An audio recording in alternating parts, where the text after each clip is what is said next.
Welcome to বঙ্গজয়। তোমাদের জন্য আজকে ফুটবলের খবর নিয়ে হাজির। সুপার কাপ থেকে FC Asia cup, transfer window, ইস্টবেঙ্গলে খেলতে এলো নতুন মহিলা বিদেশি ফুটবলার, সব কিছু আছে। কিন্তু তার আগে বলবো, যারা এখনও আমার চ্যানেলকে সাবস্ক্রাইব করোনি তোমরা তাড়াতাড়ি সাবস্ক্রাইব করো। তোমাদের উৎসাহ পেলে আমি আরও ভালো ভালো ভিডিও বানাতে পারবো। আর সাবস্ক্রাইবের সাথে অবশ্যই লাইক, শেয়ার আর কমেন্ট করতে ভুলো না।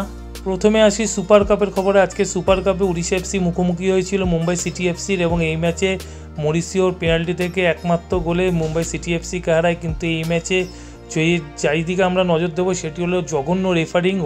ম্যাচ রেফারি হরিশ কুন্ডু দেখে মনে হচ্ছে উড়িষ্যা এফসিকে জেতানোর জন্য মাঠে নেমেছেন। পক্ষপাতিত্ব রেফারির শিকার হয়েছে মুম্বাই সিটি এফসি। তাদের 3 প্লেয়ারকে লাল কার্ড দেখানো হয়েছে। ডেলগাডোর সাথে লাল কার্ড দেখেছে পেরেরা ডিয়াজ এবং গুরকিতান সিং। দিনের পর দিন এরকম খারাপ রেফারিং দেখার পরে এআইএফএফ চুপে বসে থাকে যেন ছোটো জগন্নাথ। এবার একটু খবর নেওয়া যাক জানুয়ারি ট্রান্সফার উইন্ডোতে। এবং ইস্টবেঙ্গল দল বদলের বাজারে এখন দল তৈরি করার জন্য উঠে পড়ে লেগেছে, এবং তারা এখন হাত বাড়িয়েছে হায়দ্রাবাদ এফসির মিডফিল্ডার সাহিল টাবোরার দিকে। সাহিল টাবোরার সাথে কথাবার্তা অনেকটাই এগিয়ে গেছে, এবং সাহিল টাবোরা হায়দ্রাবাদ ছাড়াও এর আগে ইউরোপের পর্তুগালের ক্লাবে খেলারও অভিজ্ঞতা আছে।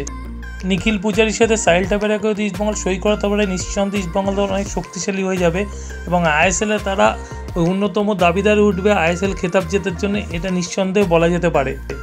অপরদিকে মোহনবাগানও হাত গুটিয়ে বসেনি। তারা হায়দ্রাবাদ এফসি ডিফেন্ডার চিংলেনসানা সিংয়ের সাথে কথাবার্তা চালাচ্ছে, এবং এই মুহূর্তে যা খবর কথাবার্তা অনেকটা এগিয়ে গেছে। হয়তো আগামী দিনেই দেখা যাবে চিংলেনসানা সিং মোহনবাগানের হয়ে খেলছে। চিংলেনসানা সিং যদি মোহনবাগানে সাইন করে, তাহলে আনোয়ারের সাথে চিংলেনসানা সিং ডিফেন্স লাইন দুর্দান্ত একটা কম্বিনেশন হয়ে যাবে। ইস্টবেঙ্গলের হয়ে খেলার জন্য কলকাতায় পা রাখলেন বাংলাদেশি মহিলা ফুটবলার সানজিদা আক্তার।